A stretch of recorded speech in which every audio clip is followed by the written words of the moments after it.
although there's a lot of comedians out there, there's so much variety out there. Like you got something for every type of humor, I feel like. Yeah, and I think the biggest thing what you were saying about Miami comedians is what's so crucial is that it's easy to do the Miami stuff when you're here in Miami, but once you go to like Tampa, Palm Beach, Orlando, New York, all these other like cities. How do you deliver that? It's hard to deliver, but you see guys like Marcelo, he kills it.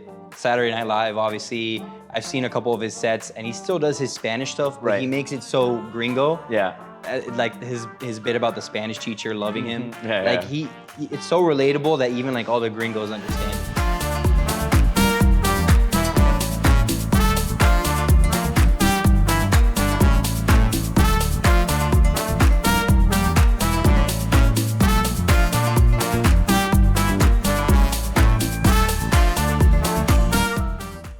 Guys, it's Daniel, aka Pooch, taking a break from behind the camera to let you know that this episode is brought to you by BetterHelp, a completely online therapy service designed and suited to all your individual needs. Sometimes things at Stay Tranquilo can get a little stressful, and we've had our fair share of challenges that we have to get through.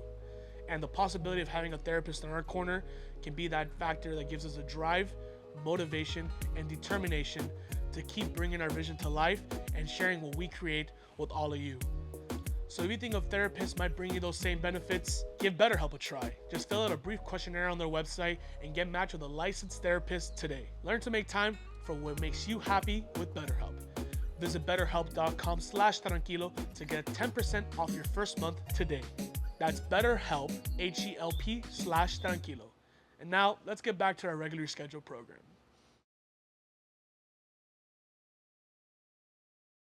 All right, what is good, everybody? Welcome back to another Stay Tranquilo pod. We are here with Miami comedy legend, Matt Valent. Thank you, sir. We're here in Vic Garcia Studios. We haven't recorded here in a little while, but we're back. We got the artwork displayed everywhere. This place is always like magical when you're in here. It's always cool to see everything. But appreciate you for coming on the pod, bro. Of course, brother. I know we've been wanting to do this for a while, so we got it done. And I admire you for taking that leap of faith, like I like to say, and taking the route of being a comedian. I think that's one of the hardest things to do, and putting yourself out there.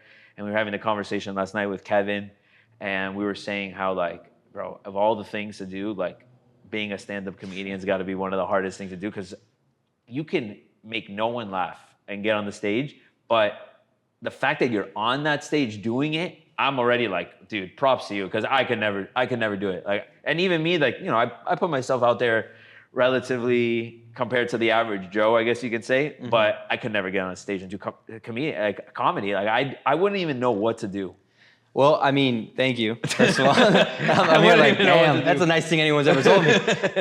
You should see my set before you tell me that. No, I'm just kidding. It's a lot of fun, man. I have a lot of friends that tell me that, and they say, like, it's so brave what you do, this and that. And to me, it's not so much brave. To me, it's kind of like in a good way, it's selfish. Okay. That I'm doing what I've always wanted. Like, it fuels me. Right. Yeah, it's something that you've always wanted to do. Yeah. So you're putting yourself in something that you knew you could do, hypothetically. Yeah. Like, in a way, I know this is very dramatic, but I always tell myself, like, there's people that sign up to go to war and, like, do scary ass shit like that. That's a good way to put it. Yeah, I get to stand on the stage for 5-10 minutes, talk shit, Yeah. Sometimes it works, sometimes it doesn't work, Right. But I love it, man. And Kevin's been to a few of my shows. Nice. It's a lot of fun, and I can see you doing it. I can see you giving it a try. I'm not funny though, dude. I'm funny in like a I don't even know, sarcastic way, I guess you could say. Like, sarcasm is my comedy, but I can't deliver a joke, I guess you could say. I mean, maybe I can. I hate to say the word I can't, because you could do anything you put your mind to, and if you really want to go do it, you could do it. But God, I just picture myself on that stage, and I probably would be like, words wouldn't even come out of my mouth. I don't think. I get you. I really don't know what that experience would be. But it's funny because it says a lot about that world, because when people lose fantasy football championships or fantasy football leagues, some of the punishments are going and doing stand-up comedy. Like, that's how fucking brutal that is. I've seen it. Because I've seen it where we've talked about in our league, and you look up articles of like examples of what the loser should do, and a lot of it is that. It's because it's that freaking uncomfortable. Yeah. And you know what's funny about those guys? They always kill. They always do great. I know. Because they have nothing to lose. Yeah. They come up with their little composition notebook, and they always say the first thing, they're like, hey guys, go easy on me. I lost fantasy football, and everyone starts cheering. Yeah. It's like, come on. It loosens them up. Yeah, loosens them up. And then it's always like some horrible, like either racist or something that they shouldn't be saying. And you're like, all right, 8 guys in a fantasy league wrote those jokes, obviously. Got you. Yeah. So they're delivering the jokes that are set from the league onto the. Yeah. But it's fun. I love seeing those. There's at my shows, there's people that are doing it for the first time. There's people that have been doing it 5-10 years. Yeah. You know? No, it's a grind. I mean, I feel like comedy's blown up too. I mean, you got Netflix specials now. Yeah. And then obviously, I think the Latino comedy has obviously blown up. Marcelo obviously being kind of like a big catalyst in that space.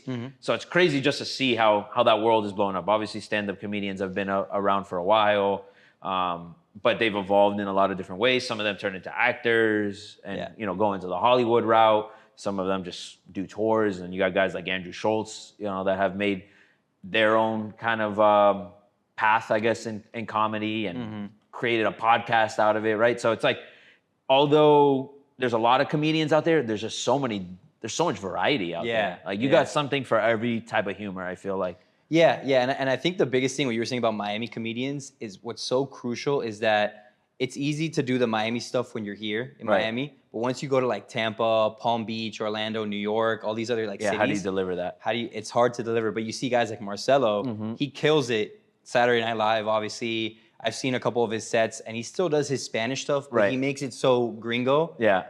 Like his bit about the Spanish teacher loving him. It's so relatable that even like all the gringos understand it. Exactly. And we were actually talking about this last night. We were saying how gringos, Americanos, whatever, however you want to call them, they almost are just naturally entertained by us, right? Like they come down here and we have like that like Latino flavor, and there's like already a level of like, oh, like he's interesting, or she's interesting. Exactly. And it's like, so when they see a guy like Marcelo putting the skill, like they tie in the perfect, like where we relate to it on a more personal level, whereas they relate to it more on like that entertainment, like that's just like the stigma around us as Latinos. And, I think Hollywood has represented us in comedic ways always. So like that's just like how we're presented out there, and they're just piggybacking off of that. And like you said, I think Marcelo just does a good job of being that guy. Yeah. And now he's getting a bunch of praise. Like I'll see like his TikToks on Saturday Night Live and all that, and you go through the comments and you see like he's getting like the Pete Davidson praise. You know how they're like, oh, I want Marcelo to like, oh my God, like I need this man. Like they're like going girl crazy over it. And he's like, I'm sure if you met him, he's like a regular 5'7" guy, I met him. like a regular Miami guy. He seems super nice. But Yeah. it's so funny how like that fame and the humor brings out like the girls like that Ted Bundy, like they obsess a little bit over it. Yeah. Not that he's Ted Bundy. That was a horrible comparison. No, but I get what you're saying. But he has like that, I don't know, that persona. Charisma. Obviously, and the charisma that comes with it. But he also looks like he's fucking 12 years old, you know? So I think that's like the funny part about it. And he owns it. And when you own it and you embrace it, that's just obviously gonna exude. And he's done an awesome job. But I think he's paved the path for, guys like yourself, guys like Luis Diaz, Mr. Red. There's a lot of guys out there that are, I feel like, gonna get their opportunity because you just look at the path that this is kind of going, and he's one of probably the future of many. Oh yeah. He's just kind of like the first to kind of dabble in that space, I feel like. And he made it possible in Miami for all of us other Miami comedians to be like, okay, it's possible. Right. It's like realistic. Yeah, exactly. Because before him, I mean, there was a couple, somewhat big names that came out of Miami, South Florida in general. But now, everyone that sees Marcelo is like, I used to go to Taurus with that guy. I used to go here. He went to Valent. He's a typical Miami dude. Yeah. So like that just awakened so many people into like really taking that next leap, you know, traveling for mics. Which is great because that's how you spike all this, right? I mean, even you can look at, athletes, you can look at, comedians, actors, anybody that's aspiring to be something in life always needs like that kind of push, whether that's coming from seeing someone as an inspiration or just having someone behind you that's going to be that push to just go do it. And, I think you said it perfectly. Like Marcelo showed that it is possible which is amazing. And he Right. made it to the biggest stage hypothetically that you Right. can, that you can Yeah. be on in that world. And we've seen what SNL can do, and it's already happening for him.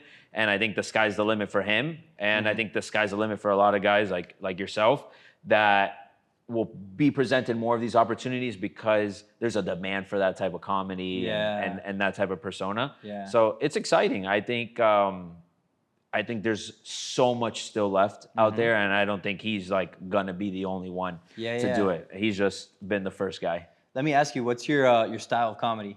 Are you like Marcelo? You like Dave Chappelle? I range for sure. Big Andrew Schultz guy. Love him. He's hilarious. I do love Chappelle. I like Marcelo. I do like what's this guy's name? The new guy around the block. That he kind of like plays like Shane Gillis? Shane Gillis, yes. Oh, I love Shane. That's my favorite. Yeah. Shane Gillis my is funny. But so I've seen a couple of his skits, and I think he's hilarious. But like, I see myself not laughing as much as maybe like an Andrew Schultz or some of those guys.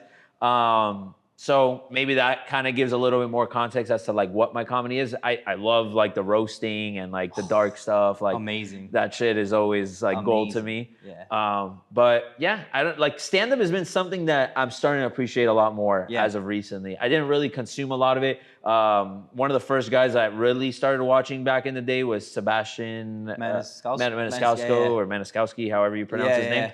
And my boys introduced me to him, and I always thought he was funny. His voice was like always entertaining. And then he's got, so funny enough, so my boy, he's a huge Sebastian fan. Like, bro, since he was a kid, like loved him.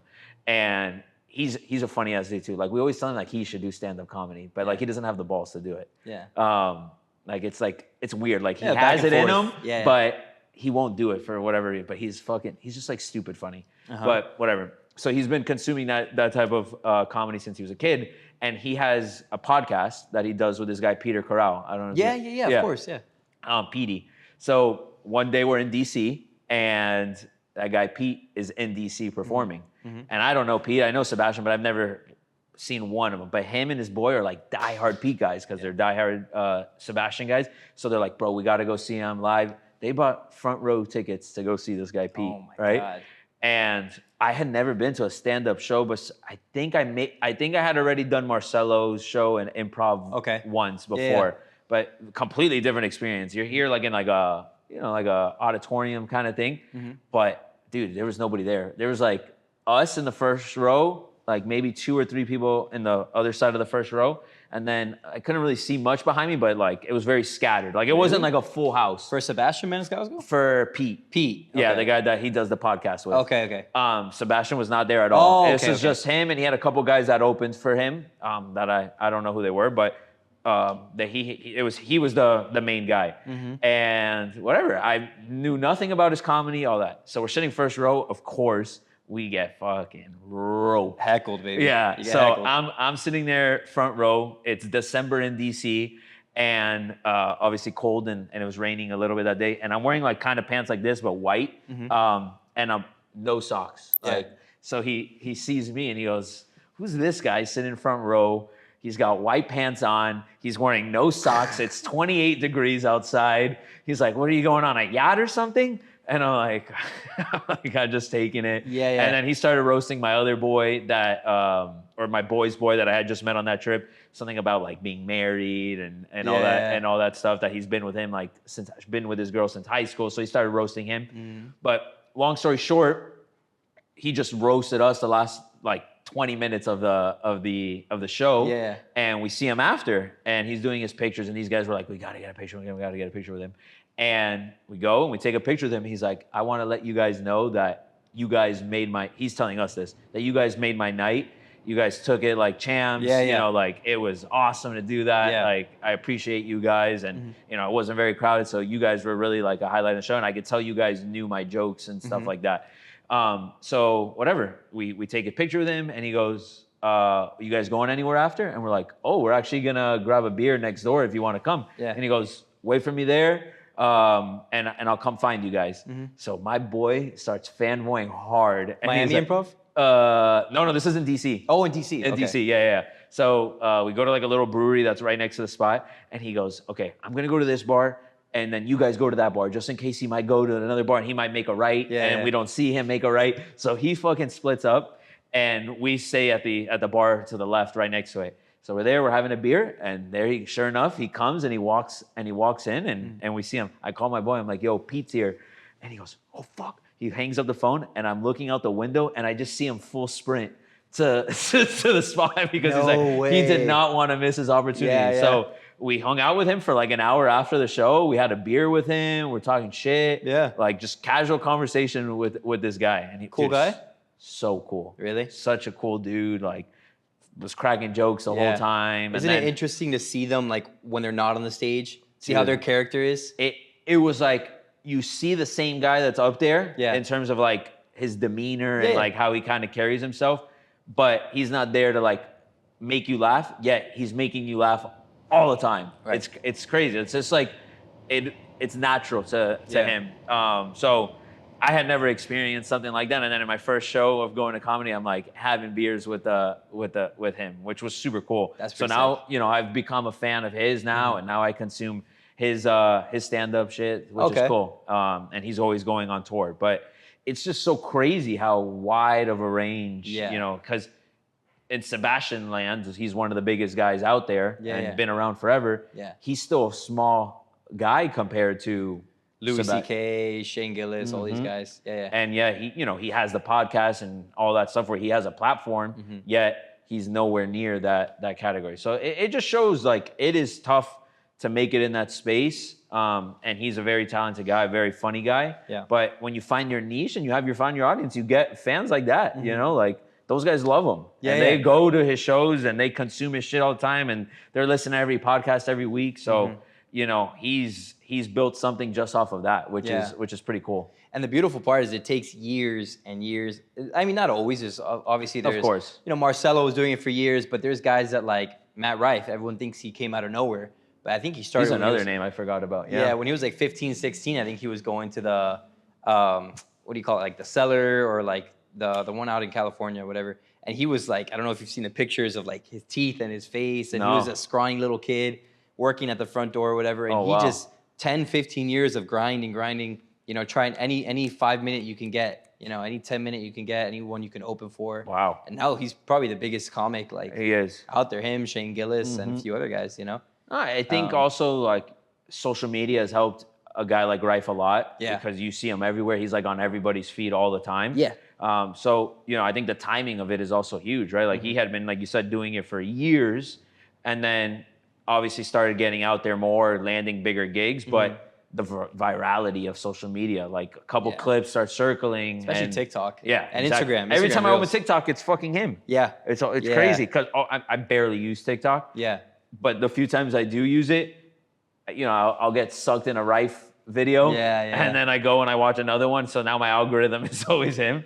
But he's funny, dude. And I know he's been in a little bit of like controversy, right? He had like that little website link that he put. So he said like, if you had a problem with one of my last jokes, I think it was like, click here. Oh. And then it was like a link for like helmets for like special needs people or something. I didn't think it was that crazy. But I also didn't think it was that funny. Oh, so people got pissed at him for doing that. Making fun of like special needs people. Shit. I think that's what happened. I could be wrong. Oh, okay.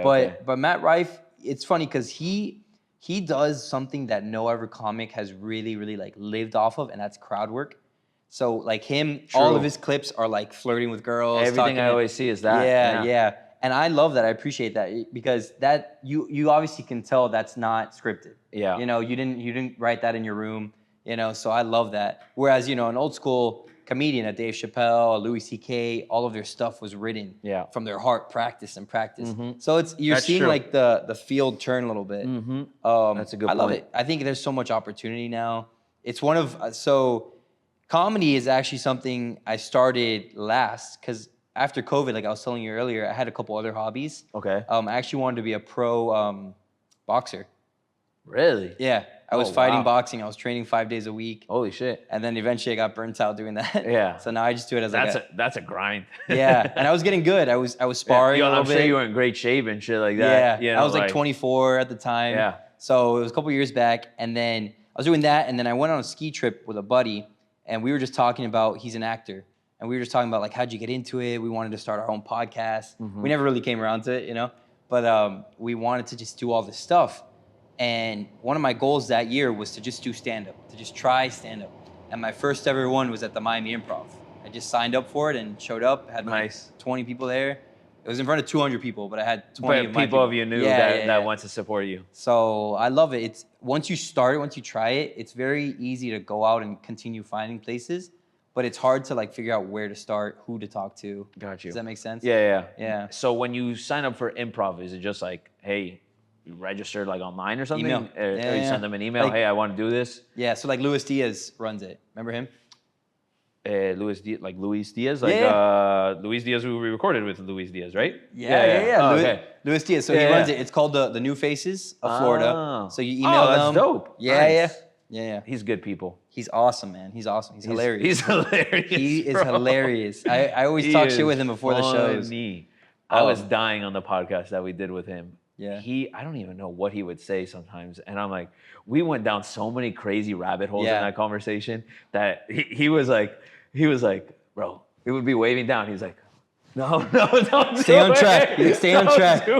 It's funny because like, I gotta do this. Lewis is like that, and he loves to mess around. But before the shows, I always see him because I got to check in for the show. Okay. And he's always so stressed out because he's running this whole night for the Miami Improv. And it's a big night. And there's a bunch of people there, so I always feel bad. I'm like, hey, what's up, Lou? And he sees me. He's like, I see you, Matt. I see you. I'm like, damn, I don't want to stress him out. Yeah. But Lewis is a funny guy, man. He is funny. He always knows what to fucking say, man. Yeah. He always knows where to put that little joke. He's good. He's really good. And I mean, it's funny because I interviewed him and his story was very similar. It just kind of like stumbled upon by accident. It's never like a purposeful thing. Like obviously you have the intent and you're like, okay, I'm pretty funny. Like maybe I go out there and obviously you put yourself out there to go do stand up. But it's like almost like a by accident thing, and then you realize, oh shit, maybe I can do this, and then that's when you start picking up the steam. Like you said, you're in a room of 200 people, 20 of them. Shit, if you get 100 people to like you there, like you built a little bit of a fan base now that people are gonna want to continue to see you. Hell yeah, and so that my first one was still one of my best ones ever because it was no expectations, it was loose, it was free, in front of 200 people, I killed it, and then. I felt like I was on cloud 9, man. It felt like heaven. And then I signed up for a show the next Monday, and I was like, "This will be easy." I just did this. I bombed so hard. Really? It was at Sandbar, way down in like Homestead, in front of like 15, 12 people, and I was like trying to do my set, whatever, and I guess I got too comfortable or something. Yeah. So that was the biggest thing. It wasn't hard doing the first one. Did you do the same thing that you did at Same improv? set. Yeah. You think it was maybe like the audience was different down there compared to what maybe you pull at improv and maybe they just weren't maybe not receiving it as well? Yeah, maybe I came in a little cocky, a little, overconfident. Or they say a lot, the improvs help you out because there's so many people. So like when you get a couple laughs, everyone starts to kind of catch the joke and laugh together. That is very true. So when sometimes I do shows in front of 6, 4, 5 people. That's got to be tough. And one of them's a janitor, one of them is the bartender, cleaning up, like I've seen it all. Yeah. And after that, I started to get back in a rhythm, but that humbled me. Like, all right, I killed it here, but then the next 2 or 3 shows were like kind of tough. Like I wasn't getting the same laughs I was getting at the improv. Yeah. So I started to like reassess, keep writing, and just keep practicing and just make sure my stage presence was always like kind of the same no matter where I was. And like very present with the crowd rather than like feeling rehearsed, Got you. So that's kind of what I've felt so far. Yeah. So now how long have you been doing it? A year and a half. A year and a half. Yeah. That's crazy. Yeah. Started not this past January, the January before. Yeah. January. Okay. So January 23? 23. Yeah. Okay, cool. And I guess improv has been your biggest area where you've played? So I've actually done a few in New York. Oh, really? New York is different. Yeah, I haven't done any big shows in New York. Okay. But I've done a couple of like bigger mics. Nice. And up there it's fun. It's awesome, but it's a little more competitive than down here. Okay. I think down here is very like helpful. Like everyone's kind of growing the Florida scene together. Right. I've done Tampa too. Okay. And like it's a great time down here because like I said, there's no foundation yet. We're building it. Right. But New York has been the comedy scene. True. you know, Seinfeld, all these guys. Yeah. So when you go to a New York mic, it's not as like friendly, I guess. So people, like I went to one and they were kind of like intimidating each other, critiquing each other, and I was like, You're saying the other comics. that were there. Yeah, whereas here it's very like, bro, you killed it. You know what you should do here? Like, yeah. Okay. And then now one of my biggest ones that I'm going to do this year is I'm going to go to Texas, Austin, Texas. Yeah, I don't know if you know. Wait, when are you going? Sometime this summer. Oh, okay. Either June or July. Are you going to go? I mean, I'm going to be in Austin, but in November. So that's why I was right. like, That's for right. Veterans Day weekend. So I was like, oh shit, if you're there, that would be sick. I was supposed to go with one of my friend that I told you about the acting and the podcast. We were going to do Kill Tony together. And he was there ready for a film festival. And I was ready to go. I had my bags packed. 6 a.m. flight on a Saturday. I went out the night before. And I woke up a little late and I missed my flight, bro. Are you for real? Yeah.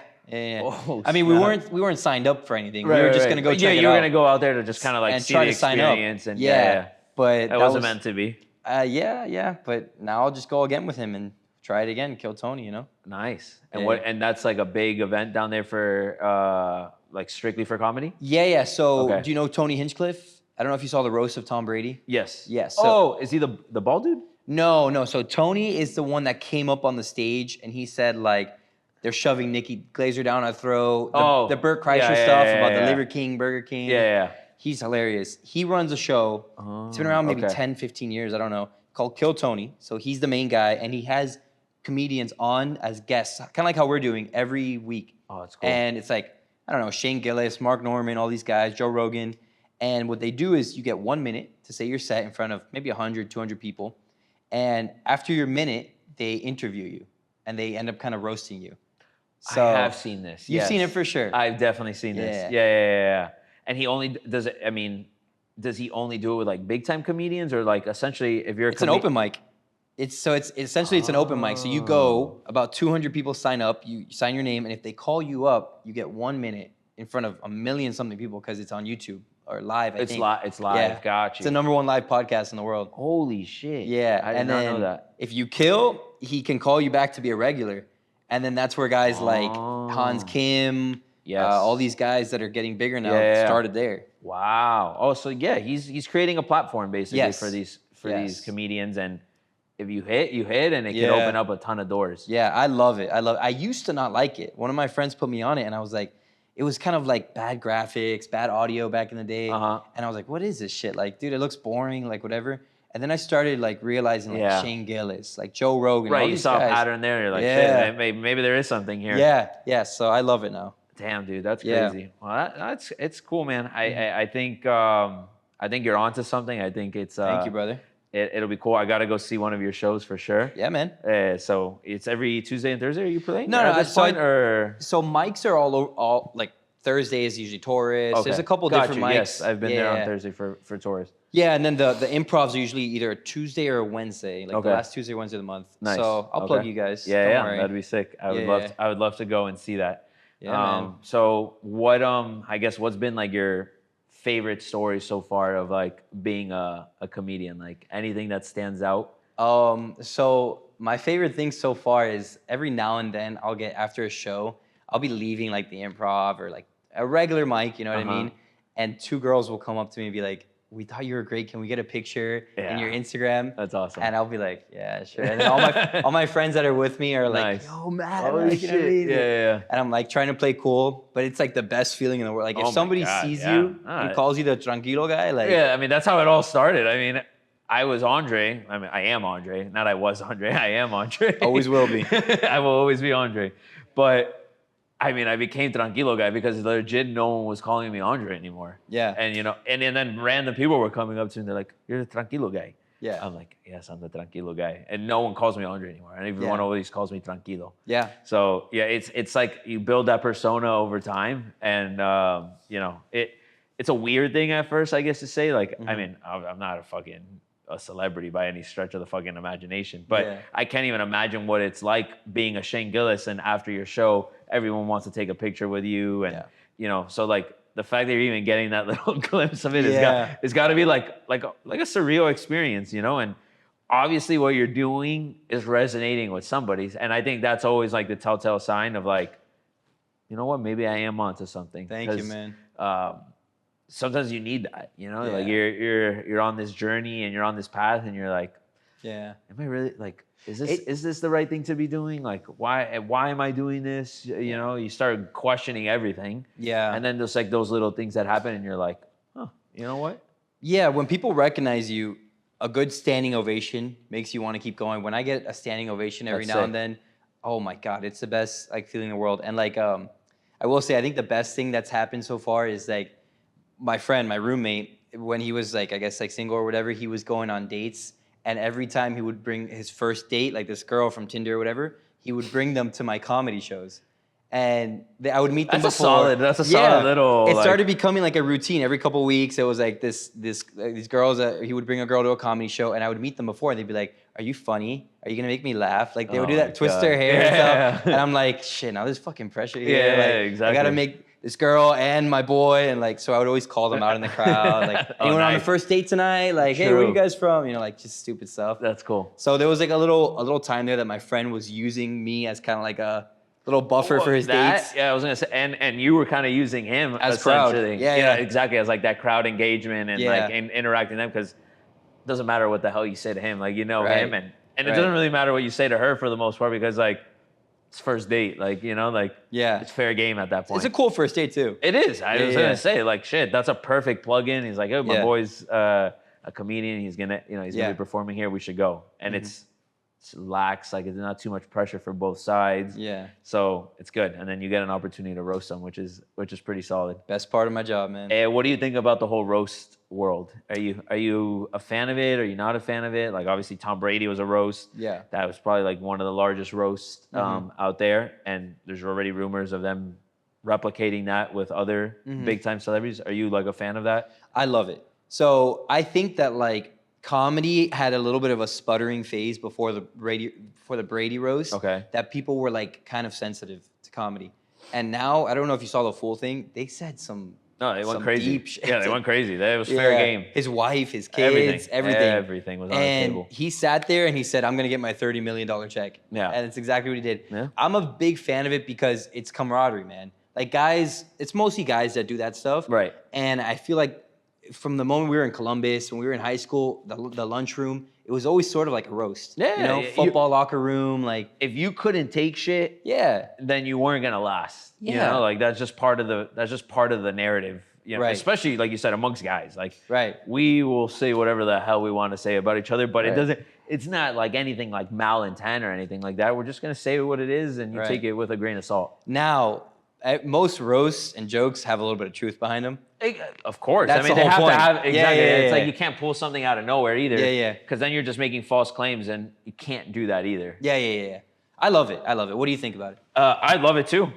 I'm excited to see who else they can pull up there. I could see how like where it gets a little dicey for me is, although it's directly related with Brady, like the wife and the kids and stuff like that.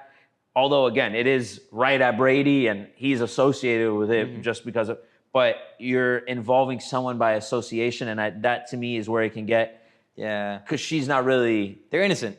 Oh yeah. Yeah. She's not in this. She didn't maybe approve of it. Yeah. I'm sure she knew what the hell was gonna go down when she heard that her ex-husband was going on a roast. She almost knew it was inevitable. But it's fair game essentially of what's gonna be said. So then what comes out in the light and that whole ordeal on a massive spotlight, where then maybe you say something about this person and they wanted no business about that being said. Yeah. So that's where I guess it can get a little bit dicey, you know, for the sake of other people involved and their say of what can happen and what can happen. Yeah. Or can't happen.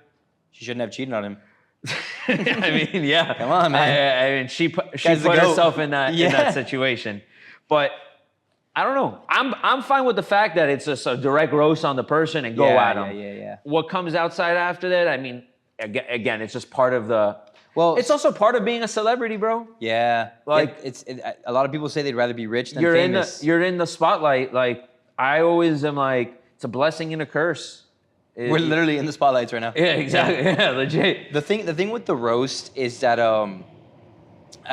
what they usually do, and somebody said that. Oh, it was Schultz that said it after. So every roast on Comedy Central isn't live. It's obviously pre-recorded. Gotcha. And then they take out the stuff that's too far. Right. So like this guy, Jeff Ross, who does all the roasts, he's notorious for like getting little jabs in. And after the show, they're like, all right, we're going to take out a few of Jeff Ross. But this was the first ever live one on Netflix. So they couldn't take out the Jeff Ross. Come out, yeah. I don't know if you saw the one he said about the owner of the Patriots. Yeah. And Tom Brady Tom came Brady, up. he's like, yo, don't say that shit again. Exactly. Yeah. And that to me, oh man, if Tom Brady came up to me and did that, oof. It's like you got under his skin. Yeah, I mean, but Jeff Ross, out of all people, that is known for doing that. Yeah. You know what I mean? No, so I love it. I love it. Yeah. I'm excited to see. I think obviously that was really well received. Yeah. So it's an opportunity for more of that type of stuff. I heard rumors of maybe Tiger Woods doing it. Ooh. Which would be insanity. I don't know if he can take it though. You know how many things he has on it? it? It's endless, bro. Yeah. It's endless. Like I love Tiger. I'm Yeah. a huge Tiger fan, just like the rest of the world is. Yeah. But God, talk about ammunition for a roast. That guy is the epitome of having so much shit. That The you reckless can go driving, the alcohol, everything. Yeah. One of my favorite is like he got pulled over for he got pulled over. He was on the highway. He got pulled over. I think he was like swerving a little bit. And sheriff pulled him over, and the first thing they notice is like, all right, this guy looks like he's just not all there. Like he looks a little off.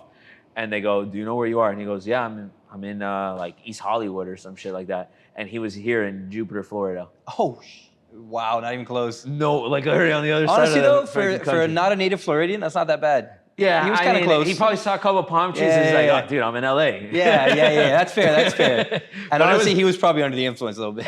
It was when he had his back surgery. Yeah. So he was like apparently on like a ton Pills. of pain meds. Like he wasn't like drinking. I think he just took too many pain meds. Yeah. And happened to be driving, and I think they escorted it home. Yeah. But I mean, you got to be on some serious painkillers to really not know where the fuck you are. Dude, yeah, man. In Florida, you could go down the wrong alley easily. I'm like, bro, Tiger's just got a checklist of things. Have you guys met him yet on your? Because you guys. No, I mean, because right now he's at the point where he's only doing majors. Okay. So we've only really done actual PGA Tour tournaments, which majors are actually separate from the tour. They're their own entity. So that's a whole other process that you have to go to through every major. So we haven't gone to a major yet this year.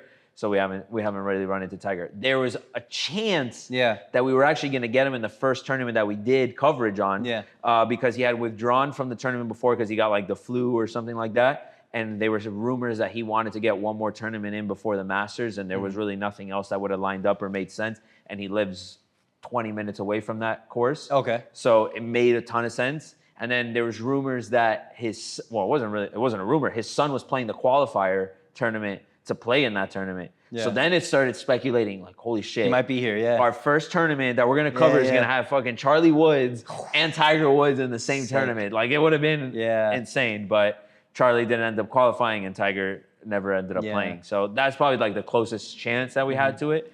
But I mean, that would have been a bucket list, obviously. Is he like one of, if you had to choose like a golfer, I guess you've met a good amount to sit down and have a beer with.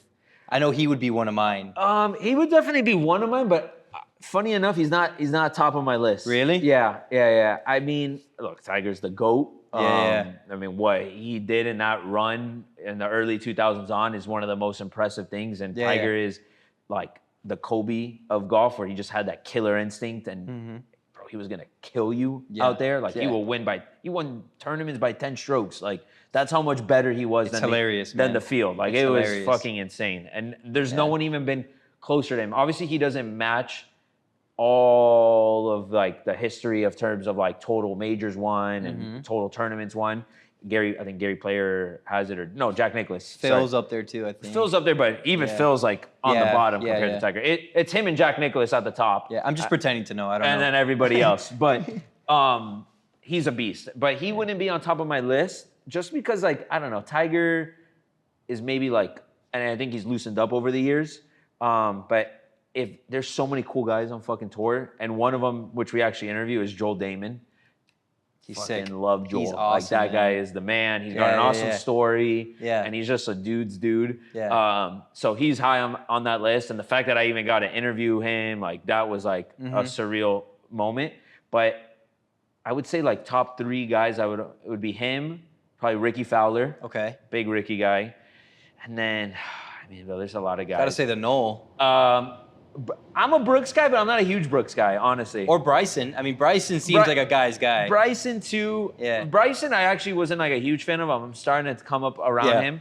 But I would say the third guy would actually be, who's my fucking dude, but he's not like the biggest name or like he doesn't come off as like the cool guy, I guess you can say, but it's Sahith Theegala. Like he knows, and my guys know that we do the pod with. Sahith Theegala is my fucking guy. He's Sahith Theegala, is he Hawaiian or? He's like He's Indian. Interesting. He's one of those guys that's been playing golf since he was like this. Yeah. And he's a young guy on tour. He's only been on the tour now 3 years. But I have a weird like affinity for him. He's a fucking dog. He's top 5 in the PGA Tour right now in terms of FedEx points. Guys in contention every weekend. He can hit any shot that you could think of. And he's the future of golf. He's gonna be one of the best golfers over the next 10 years for How old sure. is he? He's got to be like 24. And he just played Valhalla, or? He did play Valhalla. Yeah. How'd he do? He was actually tied for first on Sunday. Damn. And then fell apart. But he was playing with a broken rib and the flu. He's 24. Yeah. Yeah. And has never really been in contention at a major besides. I mean, he finished I think T15 in the Masters last year or something like that. But I mean, he's brand new on tour. But I have a weird affinity to Theegala, and it's just growing by the day because like my brand is like I'm fucking Theegala, my boy's Victor Hovland, so we all have our guy essentially, and it's building a little rivalry between us. Yeah. But yeah, I would say those are the big three. Nice. But there's a ton of guys on tour that I mean, there's cool guys. JT's cool. Obviously, Brooks is a cool dude. But the golfing world is dope. Were you always into it, or now because of the it's Tranquilo grown. stuff? It's grown. Obviously, the more I immerse myself in it, the more it grows by the day. But even before I started doing all this, my love for golf has really grown. I mean, I didn't really start playing until COVID is really when I started playing. I played a little bit in college and liked it, but not to the point of like watching it on a weekend and rooting for guys and like becoming a fanatic of the actual game. I mean, I'm basically watching every tournament on the weekends at this point. Yeah, I've tried so hard. I know, I get man. it. It's not. I don't know why. I've grown a fucking love for it, and it's one of those things that you start playing it, so you grow more of an appreciation of what the guys are able to do. Like you see the shots they hit, and you're like, how the hell do they do that? Well, shit? I can watch golf, and I love watching like a good flop shot, like them coming out of a bunker. The one I can't wrap my mind around that everyone is obsessed with now is Formula One. Are you a big Formula One guy? I'm trying to get into it because it's like, but I don't get it. Apparently, Verstappen is the only one I know. Yeah. Apparently, that guy's like a legend. Yeah. Like, I don't know. I know it's big because obviously it came here to Miami. And like the venue's awesome. And I think people like it because it's like, it's a party scene in Miami, basically, and you can go there and hang out and drink and eat all day. But like, I don't know what I'm watching when I see it. And I don't really get the hype behind it yet. Views are like crazy on it, and it's blown up. But I'm with you. I don't really understand the hype of it. Even like NASCAR, some of my boys are like big NASCAR guys, and I'm like, I used to be like just a big baseball guy, but now basketball, football, the Knowles and the Steelers are like. Dude, you're a Steelers fan? I'm a Steelers fan. My dad's from Pittsburgh, and I obsess every practice, every YouTube video, every draft. It's just like a total obsession, football. Yeah, no, football. It's so American, football man. Above all. It's so American. We were talking about it the other day. It was like, there's no other sport that you're talking about all year long. Like they won't be playing for 6 months yet. Here I am in a group chat talking about the Dolphins. Yeah. I'm in a dynasty league, and we're having our draft soon in June. Like they don't play for another 4 or 5 months. Exactly. It's football's elite. It's America, man. It's elite. When there's a fourth and one, golf won't compete. None of them will compete. Yeah. I've grown to appreciate it. Like I'll watch like good fights, but I think it's a little diluted too. Like every time, the thing that pisses me off with UFC is we all go. It's a big thing. It's hyped up. All this shit, and this going to each other before the fight, and all this, all this hype and all this drama leading into the fight, and then it's just 5 rounds where nothing happened. Bullshit, yeah. And we paid $150 to watch it, and I'm just disappointed after. Then my appreciation for it kind of just like I was like, this is what UFC is, and not to take anything away from the sport and what they do. respect as hell because that's what it is. I mean, it's jujitsu, it's you know, a lot martial arts. There's a lot of different forms of fighting, and that's an art in itself. But for me to go and spend $150 and stay up at midnight to watch it, I could honestly care less. Yeah. But then again, there's a bunch of entertaining fights that I've watched over the years that are you're like, holy shit, I can't believe that happened. You know? So it's like but when you go back to the football thing, I turn on a game on Thursday and I'm fucking stoked. Yeah. You know?